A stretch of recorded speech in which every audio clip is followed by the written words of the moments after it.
Let's write the topic here. Orofacial treatment planning. Post. Now let's pin that comment. Okay, so we're gonna have Bruno come on. Looking good, guys. Yeah. All right, everybody. So we're gonna go on with Bruno. Hey, there he is. what's up? How you How you doing? doing? Great, man. Good. Thanks for coming on. And you, are other things going over there? Everything's fine here. You know, I'm getting closer and closer to looking like Jesus every day. So yeah, it's getting crazy.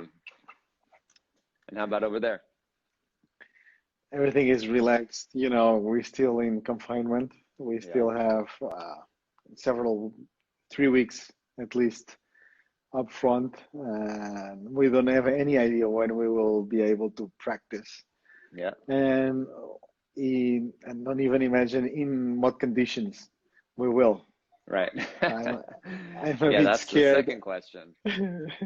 I'm starting to look at the equipment Yeah. that we will have to use, and I think that will scare patients a lot. Yeah. Yeah. If You you think know, that a rubber dam scares patients, wait until they see what we're gonna have to use. exactly, But it gives us the exactly. time to read all the articles we've been meaning to read and update slides and catch up with friends and all this stuff. No, I can't complain about that. Actually, Yeah. I would, if it wasn't because of the economic issues, I would stay in confinement for 2 months more. Yeah, I said we need one of these every year to catch up. Everybody Exactly, can to finally catch catch up. up. Yeah. A Exactly, yearly quarantine. So, exactly. why don't you introduce yourself for anyone watching that doesn't know who you are? Okay, so my name is Bruno Pereira. I'm Portuguese. I'm original from Portugal. I live in south of and practice in south of Spain. So I've studied. I did my university and my dental school in Spain. Sorry, in Portugal. Then when I finished my dental school, that was back on 2003. I went to NYU. I did the aesthetic fellowship with Stephen Shu. Stephen Shu was my mentor, Amazing. and I went back then to Portugal and then to the south of Spain. Yeah. So since 2006, I'm in Spain. I'm involved in a pros and perio department from the University of Seville. I did my PhD on facial aesthetics. So basically, I started to do my PhD thesis on 2007, and I did a lot of research on facial aesthetics and how we can relate facial aesthetics with teeth and dental aesthetics, and that's the reason all these things came off, like Yeah. facial flow concept and That's pretty etc. crazy that you did your PhD in facial aesthetics like back in 2007. Exactly. It was really funny because You were very when I far ahead of the curve. yes, I was starting to look into papers of facial aesthetics, not even dental papers, Yeah. and everybody was like, "What are you? Why are you concerned about nose if you're a dentist, right?" Yeah.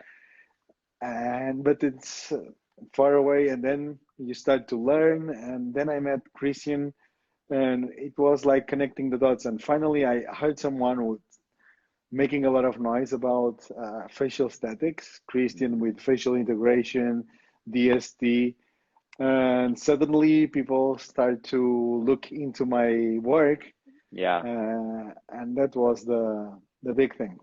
Yeah. Yeah, so that's interesting. So you were doing that in 2007. That was kind of when I was starting this too. So when I was in dental school, so I started dental school in 2006, I think. Um, And that was when I first started looking at this stuff too. And I was doing the same thing. I was supposed to be reading dental articles and studying that. And I was reading like beauty articles, facial plastic surgery, psychology about beauty and faces. And so I think we were kind of doing it at parallel times at two different Exactly. parts of the world.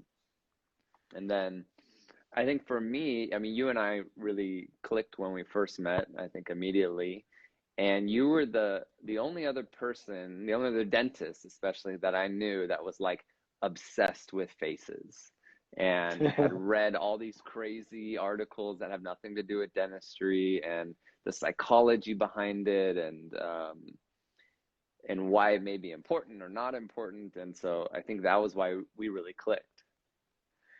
Exactly. We met first at DSD, right? In Yeah, 2000 in New York, I think, right? Exactly. Yeah, When was that? I think That that was in was 2017, 16, maybe. 3 or 4 years ago, something like Yeah. that. Yeah.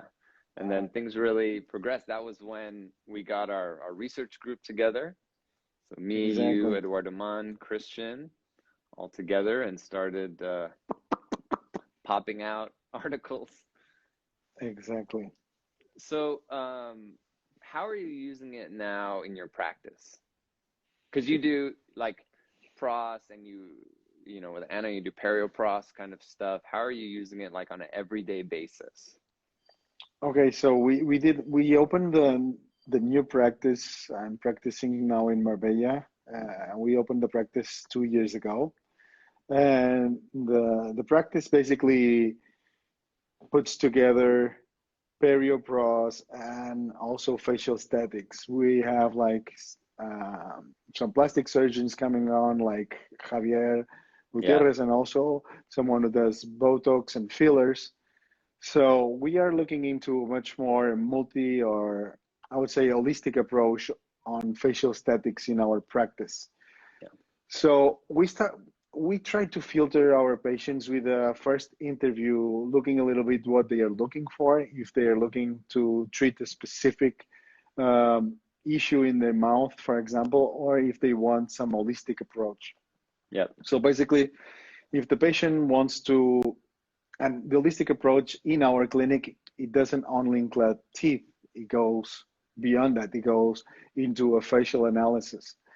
So we always make these facial pictures of different postures like frontal, 45 degrees profile, and we also do the movies and try to And the see facial things in scans as motion. well, right? Exactly, in facial Mm-hmm. scan.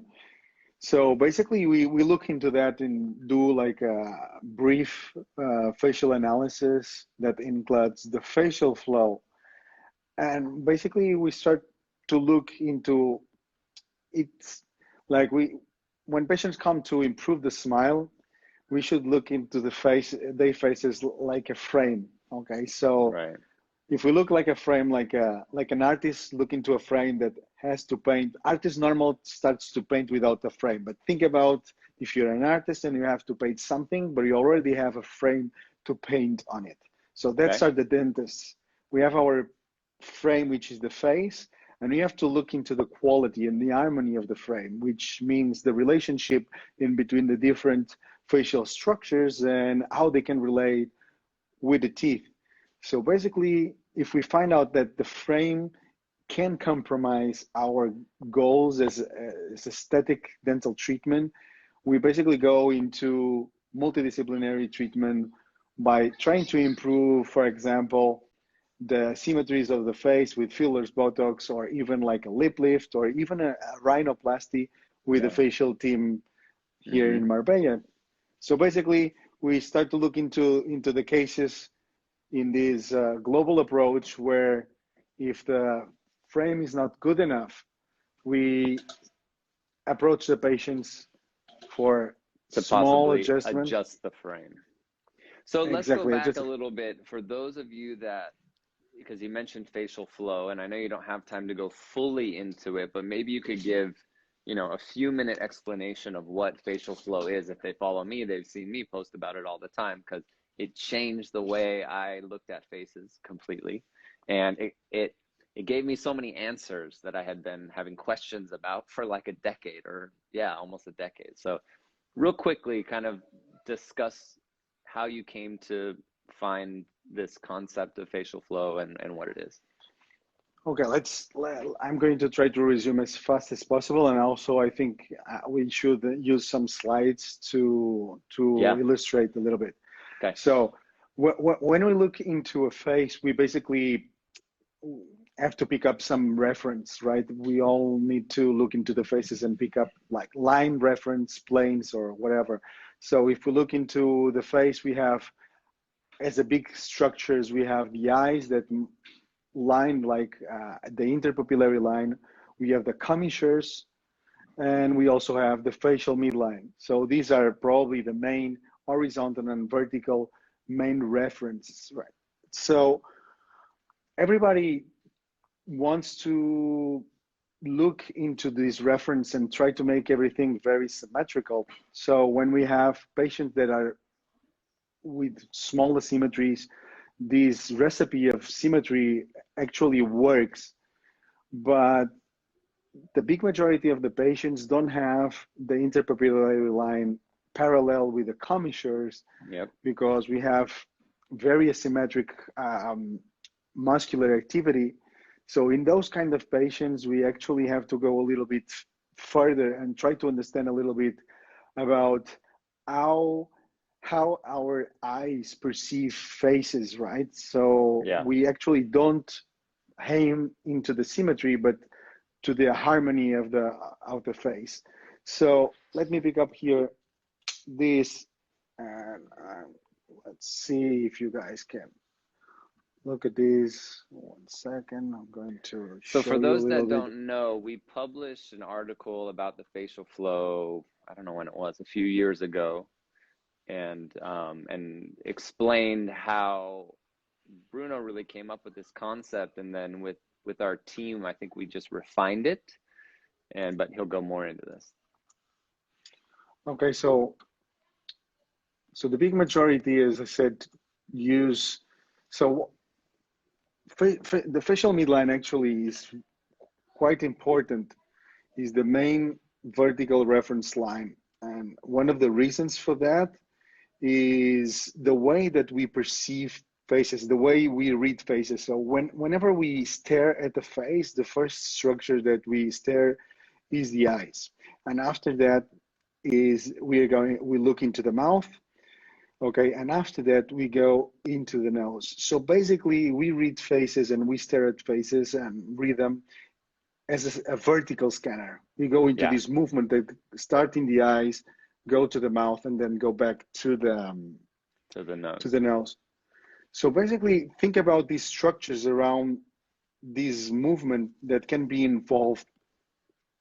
So facial midline actually doesn't work for these patients, and one of my slides, I try to bring up one of the big debates in dentistry is what actually is the definition of the facial midline. And we have a different, like more than 10 different definitions, right? So basically, if we want to take a treatment planning, if we pick up one of these different definitions, like Owen's interpupillary, this is the half of the distance of the interpupillary line. This one is the half of the distance of the exocanthus. Mm-hmm. Exactly, and this one is Miller, which is perpendicular to the horizon that crosses. I know this slide so well because you shared it with me years ago, and I show it all the time. So basically, if we pick up different definitions, we come with the different outcomes, with different treatment planning. And the reasons of this is because if we look into the faces in a 2D analysis, like in a picture, the face is not a regular geometric shape. Basically, it doesn't have a mathematical midline. So my proposal is, instead of using the facial midline, because you said to me, okay, Bruno, but we have to use something, right? As a dentist, we need to start with something. So my concept is, instead of starting with that facial midline concept, is the facial flow concept. And the facial flow is not based in symmetry, it's based on perception and how we read the not only faces but everything. So if we look into these different spots arranged in the space, we can imagine a line, and we just need 3 spots to even 2 to connect them and make a line. So the same thing happens when we look into faces, like the structures of the facial midline as glabella, the tip of the nose, the philtrum, and the chin also define a line, but that line is not completely straight in the big majority of the patients. It can be, but normally it's curved. Mostly it can not. be, Not in my patients. exactly. Not in me. Not in my face. Or Yeah, your face. We've all analyzed our own faces. exactly. So basically, you have here Cristiano Ronaldo. Yep. We have here a Tom very Cruise, yep, that famous one. midline discrepancy, Yeah, that was a fun one when I did that one. the Tom Cruise, where the nose is going towards the right side and the Yeah. chin is going completely in the opposite direction. But you know what's the best about this? When I analyzed his face for the first time, is his midline is parallel to the facial flow line, which I think is why we have harmony in his face. Why people still see his face as being attractive. Exactly. So basically, when we look into the facial flow, the facial flow basically gives us the arrangement of the structures of the center of the face. Yeah. And one of the problems of the Tom Cruise is that the nose goes to one side and the chin goes to the other. Yeah. This we call the S-shape or disruptive facial flow. Basically, what it means that the structures of the middle third of the face are not in harmony with the structures of the lower third of the face.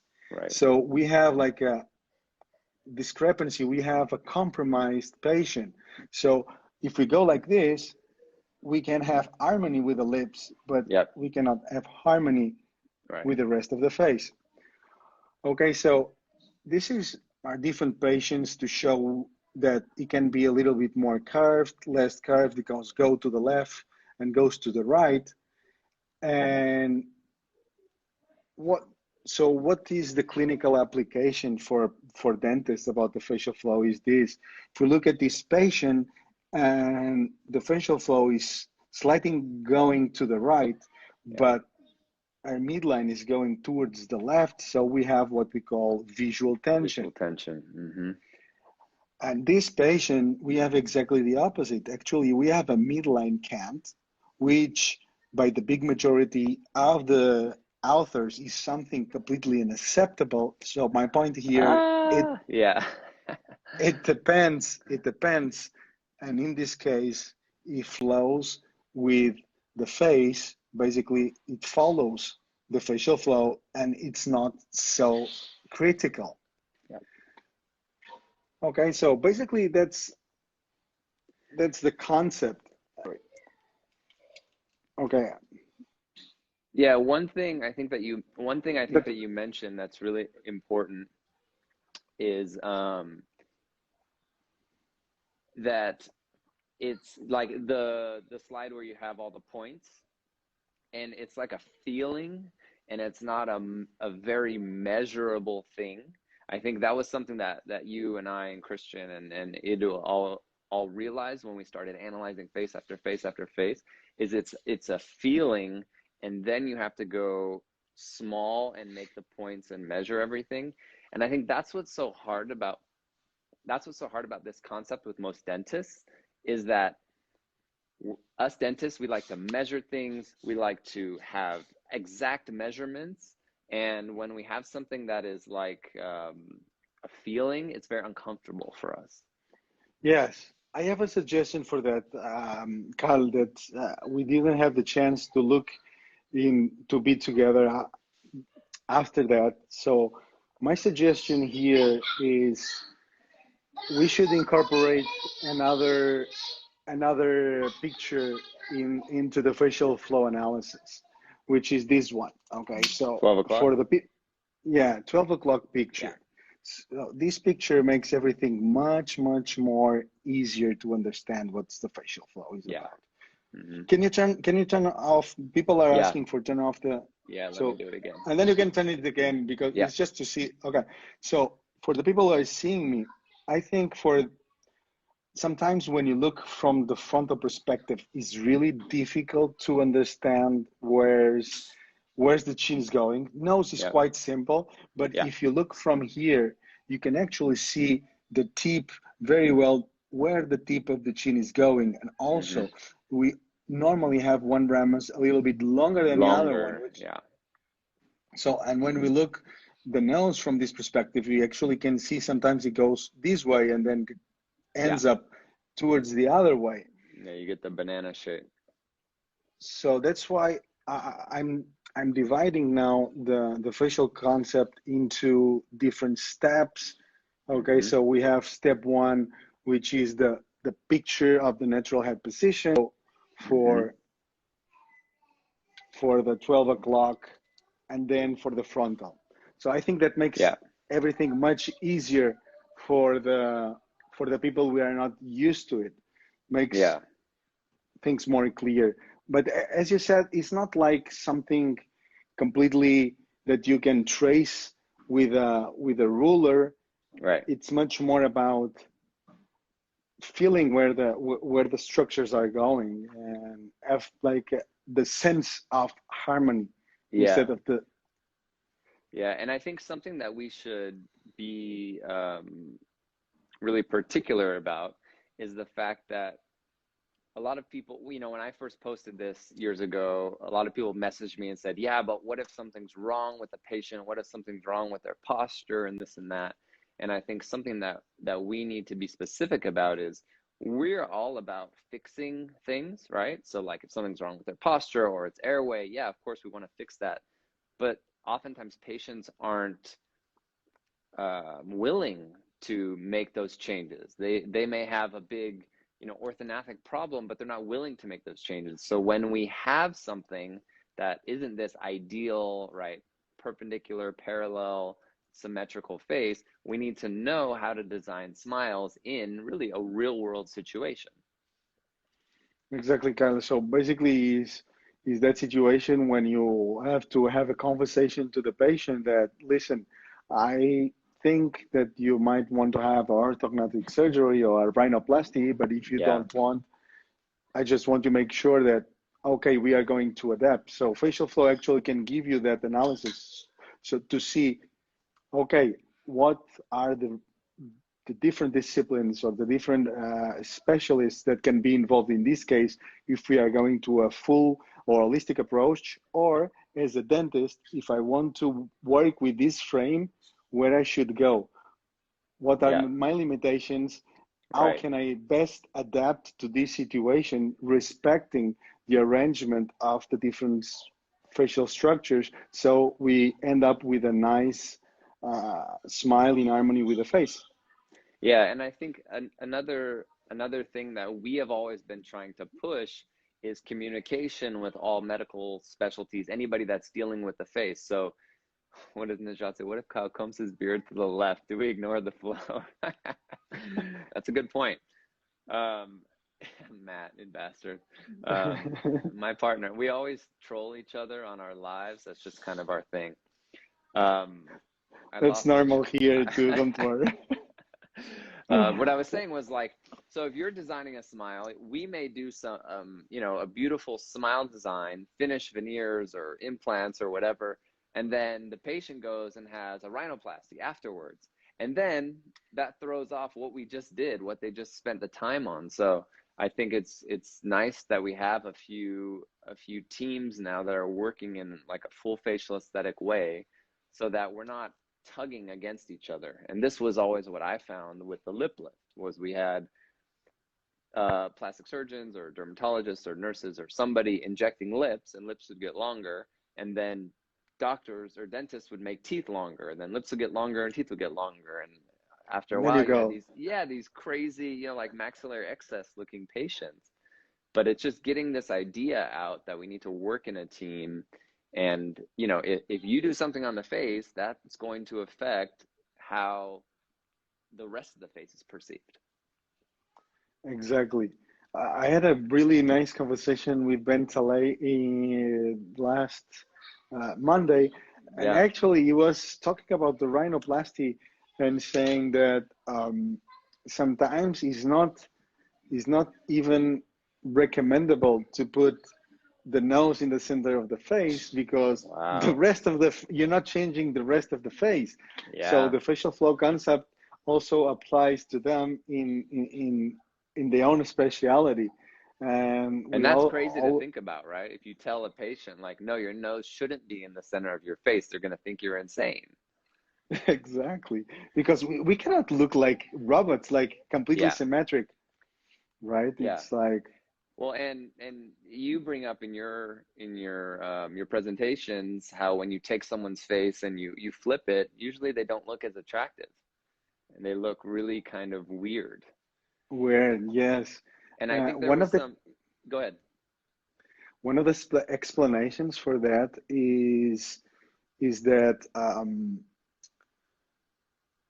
our expressions, our emotions are expressed in a very asymmetric way in our face.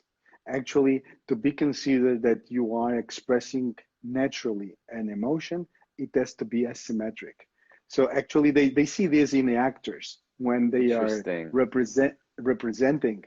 The good actors actually can have this Right. emotion as they Something, require to yeah. have the emotion in their body to express it in a very natural way. So if you express something as a very symmetrical, something in your brain will see this guy is not being real, is faking.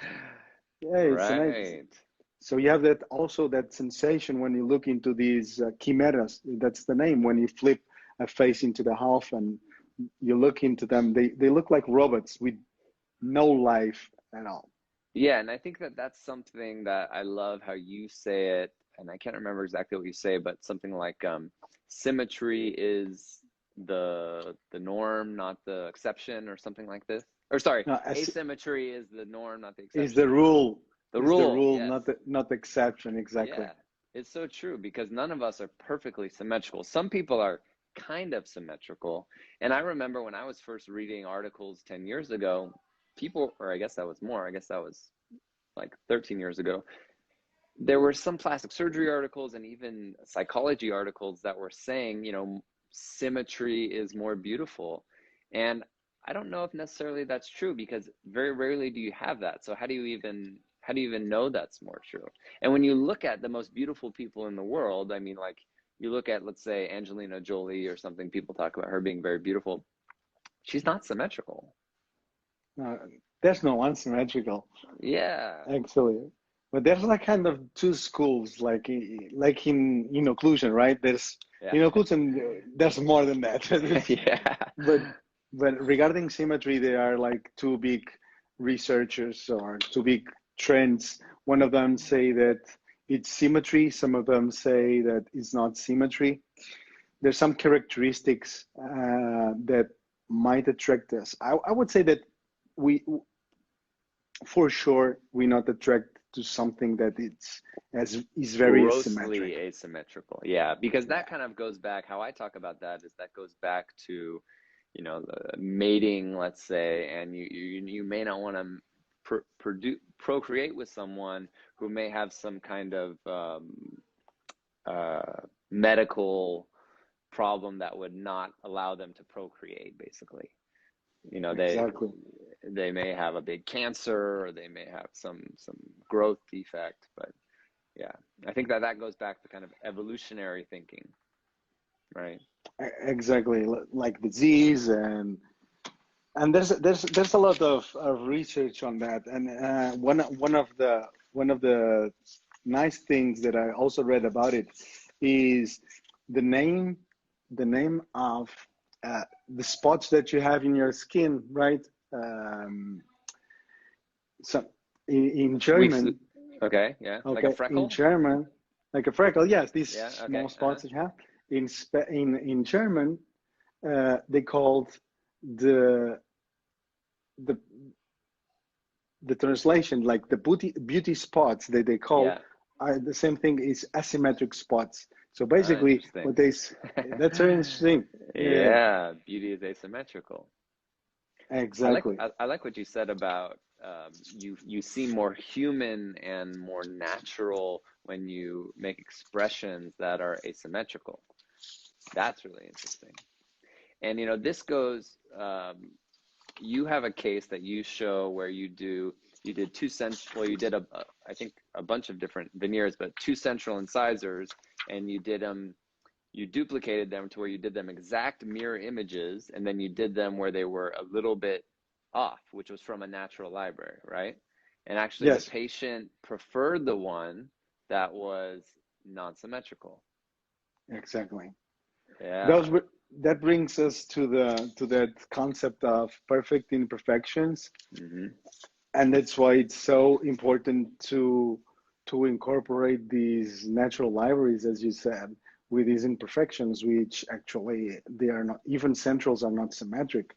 And there's Yeah. a nice study regarding central incisors that say only 14% of central incisors are very symmetric. So if we think about that, and the same thing is always the same concept about harmony. So if you have asymmetric context, asymmetric frame, and you put very symmetric teeth, it's going to look very fake. Yeah. And you just have to look into dentures.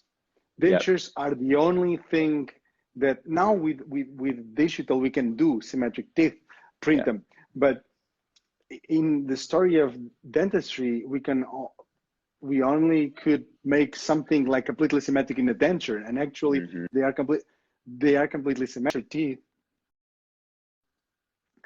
So think about dentures. Dentures used to look awful because normally Yeah. lab technicians didn't do the final arrangements. They don't put the perfect imperfections. And that's And interesting because even my wife, who's not a dentist, can see people and say, oh, they have dentures.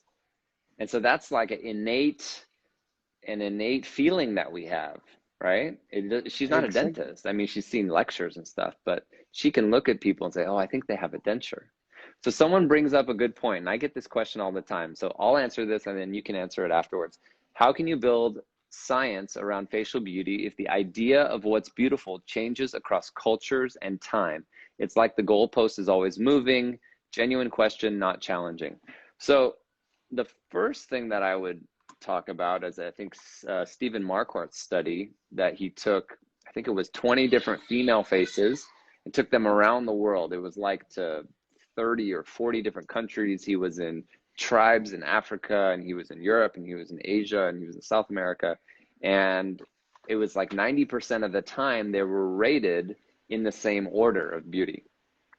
The other thing, so in that case, there are certain cultural traits that are perceived as being more beautiful, but there are innate traits. Like, for example, they did a study with babies where they put a bunch of babies in the center of the room, and then they put Exactly. different people all around the room, right? And these people, the adults that were in the room, were pre-rated on their beauty. So 1 to 10, let's say, or 1 to 100. And then they took a stopwatch how long the babies spent with each person. And babies spent more time with people that were rated as being more beautiful. Attractive. Yeah. So there are some innate feeling that babies have, and they haven't taken any of our courses, or they haven't gone to dental school, or been, influenced by the media. So what do you think about that? And so I say that there's like two different things that we should think about.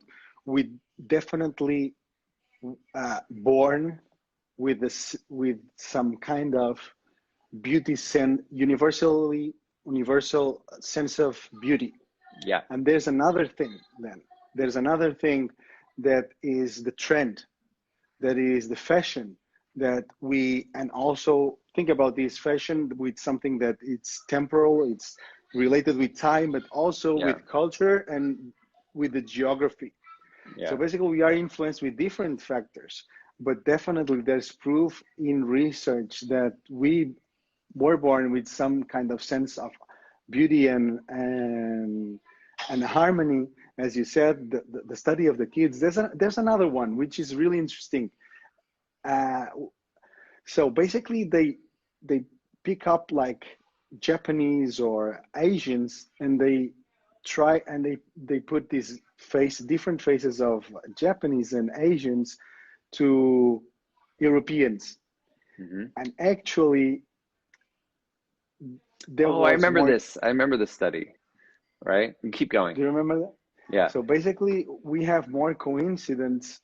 We coincident with the taste, with the raters of the Asians. So basically, there's more points in common with in between cross cultural studies that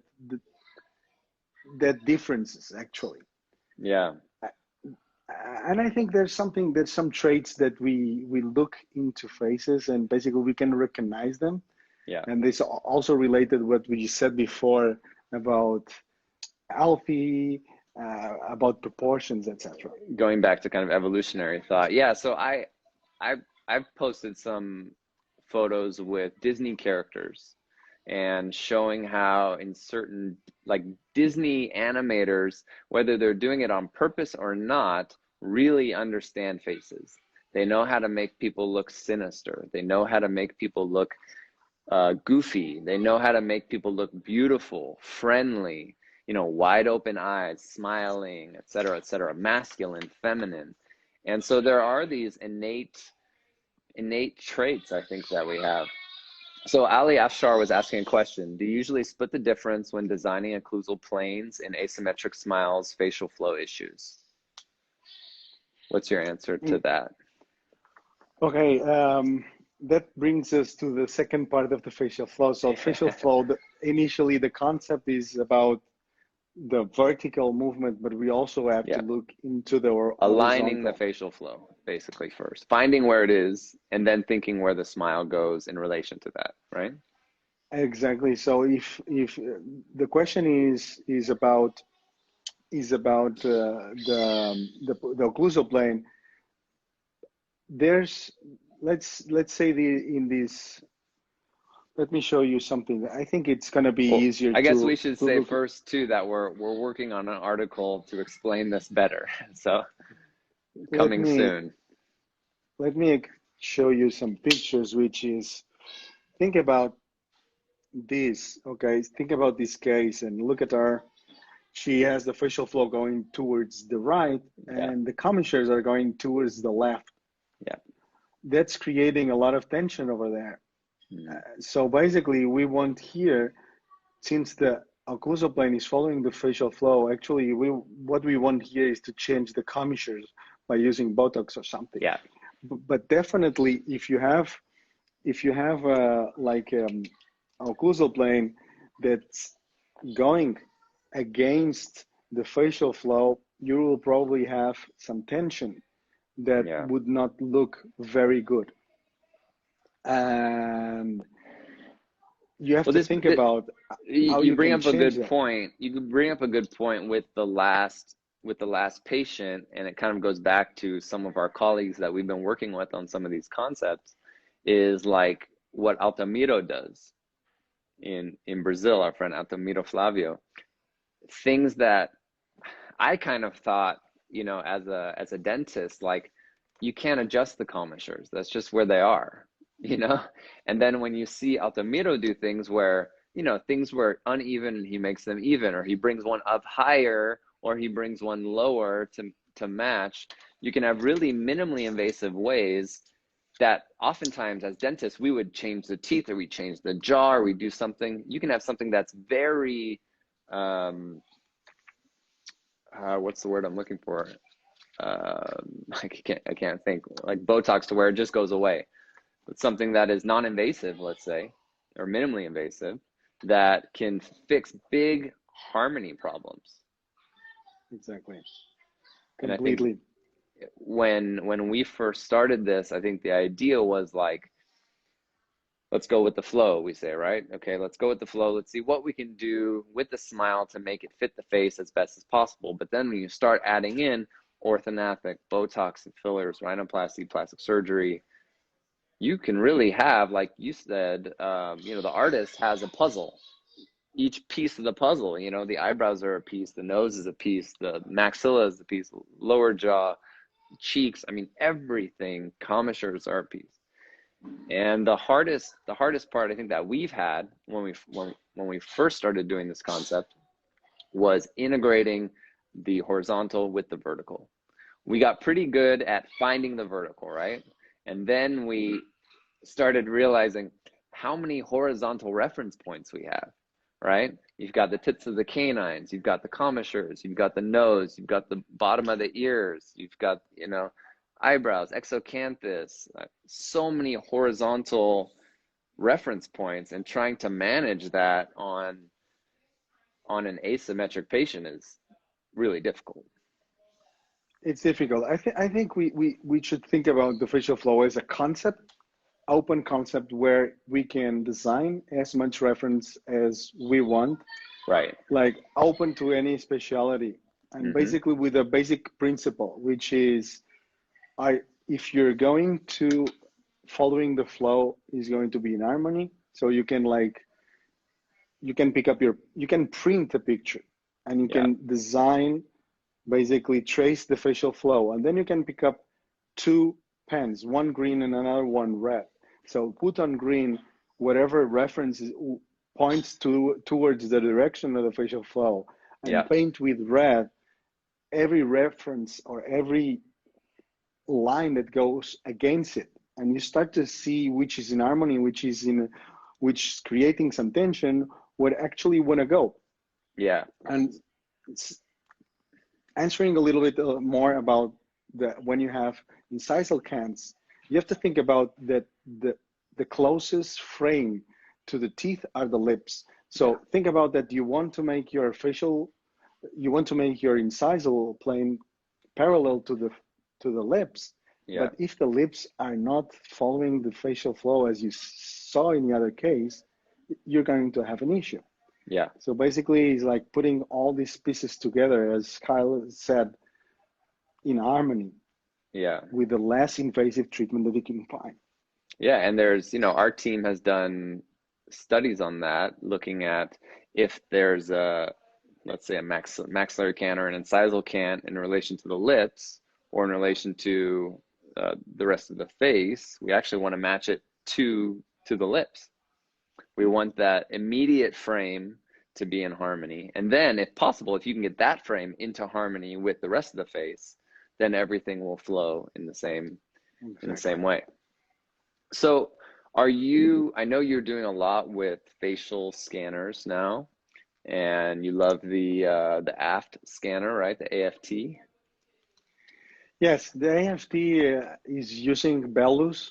Bellus is now changing completely. They saw dental as all a good dentists opportunity. Getting crazy, So basically, they are discontinuing the previous model into a new model now, which is pay per scan.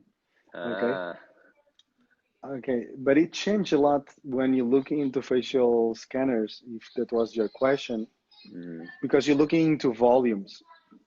So it's easier to look into 2D pictures because actually you're kind of exaggerating everything. But it's more realistic when you look into the scanners. It looks much more kind of like the patient's face. And you don't need like pictures of the 12 o'clock. You just can turn the volume. Turn it whatever you want. See. And you start to see actually the symmetries of the face are not 2D, are not going like this and this. They are lying like this. Actually, everything like you have twists and. And I think that's where dentistry can really learn from orthodontic surgery. When you talk about the yaw and you talk about all the reference planes that they're using and how they look at it, wow, I mean, that is really a three-dimensional puzzle. We oftentimes, like you said, we oftentimes think in 2D. And I think that comes from all of us dentists being so obsessed with taking photos. You know, we love taking photos. And then we get this thing where it looks great on the photo and right, like on stage, looks great. But then when our patients are with their friends or their family, it may not look as good.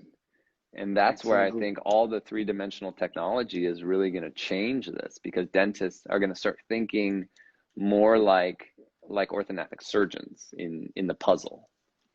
Completely agree. I was seeing the other day Mike Appa speaking about that and said, I don't want you to look good in the picture. I want you to look good in motion and Yeah. live, right? Yep. Like it's like looking into lips frames picture that the big majority of the dentists keep doing only these pictures that look into the lips Right. frame. Right. Listen, we never look into someone just like Like this. that. It's Yeah. Right. never.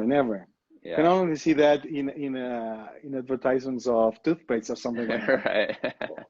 or dental Yeah. clinics. Yeah, that's true. And we've all seen these patients too that have teeth that actually match, let's say, the lips but not the face. And there's a way of doing that to where, like, because we were just talking, you want the immediate frame to match, but not so much that it's going to be totally off on the rest of the face. Exactly. And I think that Tom Cruise is kind of an example of that. He's such an interesting face, and he's a good-looking guy, very asymmetric, incisal cant, crazy midline. But when you show it to an average man or woman, they say, yeah, he's good looking. He's got a great smile even. I think He the is. thing on his smile that bothers me more, and why I know it so well, is because it's on both of our lectures, are the gingival margins. Yes, and also it has to do with something like when we look into Tom Cruise in a frontal picture, but think about when you look at Tom Cruise in a movie from the front, Yeah, you're completely never really stared. seeing him. Yeah, Exactly. He's not a yep, photographic model. He's yeah, an actor and he's in motion. And we yeah, are much more tolerant to these kind of discrepancies when we look at to the 3D. That's one of the things that you were asking me yeah, is we are much more tolerant when we look into discrepancies like midlines and stuff when you start to look into them like 3D. And we have that experience from the the pictures and look into the patient's face, yeah. right? Right. Yeah, and you bring up a good point about motion. We just published an article. I can't even remember when that was. Was it this year or last year? It was last About, year, was it last year, about 2019. bringing, things are going fast, about bringing, analyzing patients' faces in motion. And I think that when we can analyze 3D in motion too, is really when we're going to have the Exactly. best way of doing our facial analysis. Taking That's so important. 3D videos, seeing volume and seeing dynamics, that's when I think the innate features of every human will come out. And when they're talking and they're smiling and it's 3D and you can move it around, and you'll say, oh, boom, there's that, that cheek does that weird thing, or the central really looks off when they smile big, or when having those in Exactly. motion. Then you can see all these asymmetric motions that we that we were talking about expressed in the 3D, and we can look from here, we can look from here. Yeah, Ben was saying a very interesting thing that you can make he it. says a lot of interesting things. He always He's so surprises me. talented. Yeah. He's so talented. So basically, he said that you can make this rhinoplasty. You can put the teeth, the nose in the center of the face, and some years after, because of the muscular Uh-huh. action, which is asymmetric, and he said mainly due to the smile, Uh-huh. you start to see the nose a little bit going towards the Towards strong the side of the flow. face. Yeah.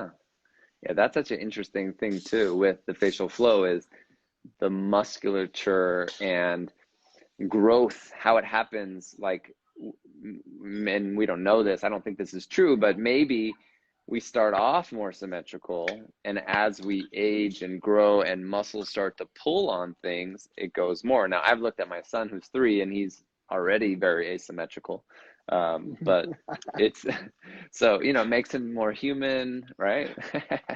But yeah, the muscles, right? Yes, the muscle activity. That's why when you look to the old people, you can see that much more exaggerated. Exaggerated, exactly. Because you start to have the folds and the skin, which actually are showing you the muscular activity and the asymmetric muscular activity. Yeah. So we've got like 7 more minutes. Do you have any advice for people maybe that want to look into this concept or haven't heard about this or want to start treatment planning more in a full facial aesthetics kind of way? Okay, yeah, I will. We have the paper of the facial flow, which you can reach us in our accounts. Yeah. We will probably be lecturing That's Kyle, right. in the International Academy. What is the name? International Online, Academy right? of Aesthetics. Yeah. Aesthetics. We'll be, I guess we can kind of announce that we'll be doing a course with our LA team and the Marbella team, so dentists, plastic surgeons together, and talking about how we're doing full facial aesthetics. So that would be a good place for everybody to start, is on that intro lecture. Mm-hmm. What else? I would say like pick up our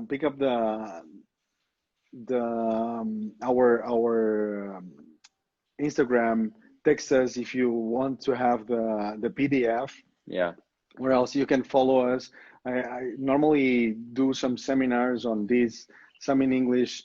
Some I will be also English, doing Spanish, a webinar. Portuguese.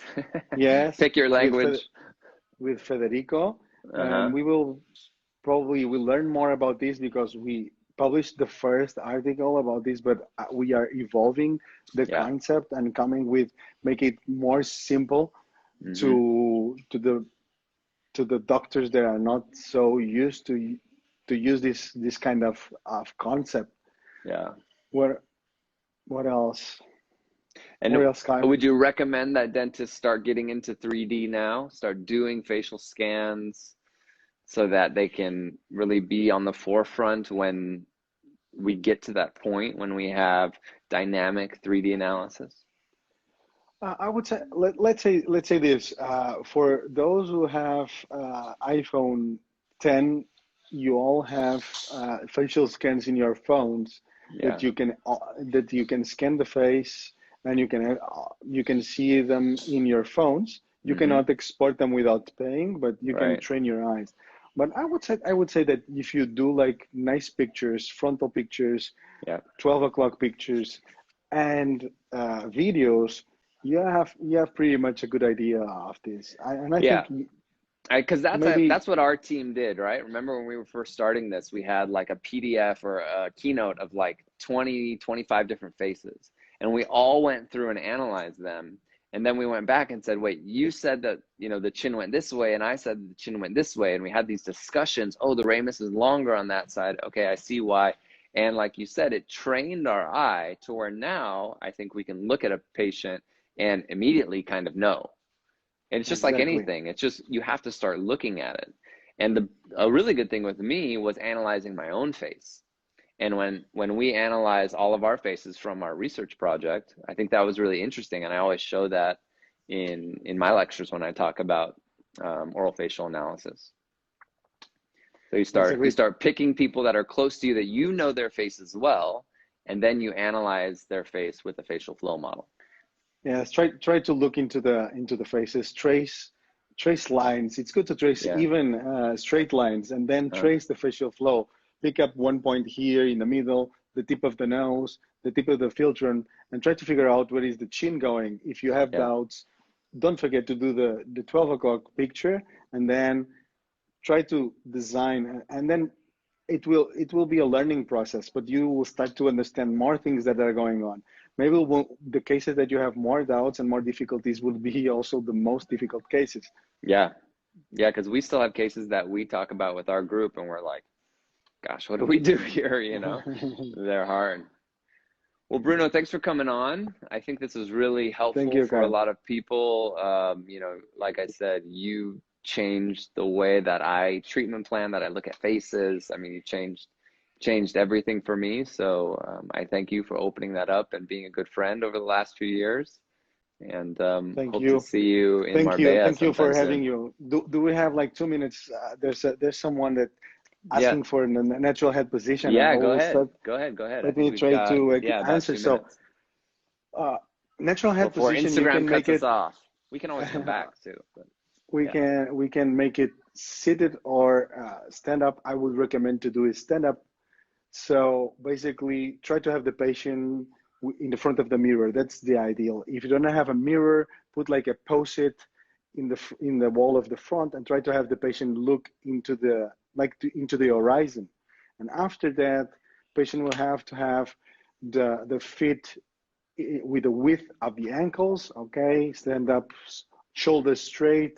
The patient should move up into the ceiling and then down to the floor and then look straight. You should look into the patients doing this a couple of times and see if Yeah. they move straight. If the patient goes like this, I'm exaggerating, but you can see that on patients. The patient goes like this, he has a problem on the neck, and you probably want to have him fixed before you're going for that. So when you can record the patient with your phone and see the movement, and actually you just have to put a mark on a wall, like a horizontal mark on the wall, to see the natural head position. So my tip is that put a mark on the wall, do this, record the patient. You don't even have to make a picture, but if you want, you can. So you have the natural head position. Okay. Yeah. Good tip. It's also in the paper, right? Yeah. Yeah. Yeah. So we're coming out with a new article. It's in process right now, bringing together vertical and horizontal. So now's the time when we should be working on that more. I'm gonna text everybody right after this and say we need to keep going. But you know, follow us, and we'll post some stuff about this, because this is something that both of us really love. So thanks everybody for coming. Bruno, até mais. Thank you guys. It's a great Okay. pleasure. Okay. Ciao. See you. Bye bye. Ciao. Bye guys.